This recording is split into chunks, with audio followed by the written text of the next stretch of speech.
परमः कृष्णः सच्चिदानन्दविग्रहः अनादिरादिर्गोविन्दः सर्वकारणकारणम् चिन्तामणिप्रकरसद्मसुकल्पवृक्षलक्षावृतेषु सुरभीरभिपालयन्तम् लक्ष्मीसहस्रशतसम्भ्रमसेव्यमानम् गोविन्दमादिपुरुषं तमहं भजामि। वेणुं क्वणन्तमरविन्ददलायताक्षं बर्हावतं समसिताम्बुदसुन्दराङ्गम् कन्दर्पकोटिकमनीयविशेषशोभम् गोविन्दमादिपुरुषं तमहं भजामि। आलोलचन्द्रकलसद्वनमाल्यवंशीरत्नाङ्गदं प्रणयकेलिकलाविलासम् श्यामं त्रिभङ्गललितं नियतप्रकाशम् गोविन्दमादिपुरुषं तमहं भजामि। अङ्गानि यस्य सकलेन्द्रियवृत्तिमन्ति पश्यन्ति पान्ति कलयन्ति चिरं जगन्ति आनन्दचिन्मयसदुज्ज्वलविग्रहस्य गोविन्दमादिपुरुषं तमहं भजामि।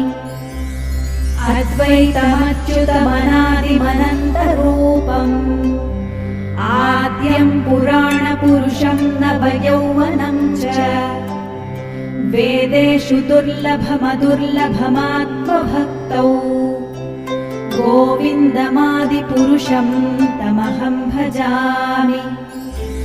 पन्थास्तु कोटिशतवत्सरसम्प्रगम्यो वायोरथापि मनसो मुनिपुङ्गवानाम् सोऽप्यस्ति यत्प्रपदसीम्यविचिन्त्य तत्त्वे गोविन्दमादिपुरुषं तमहं भजामि।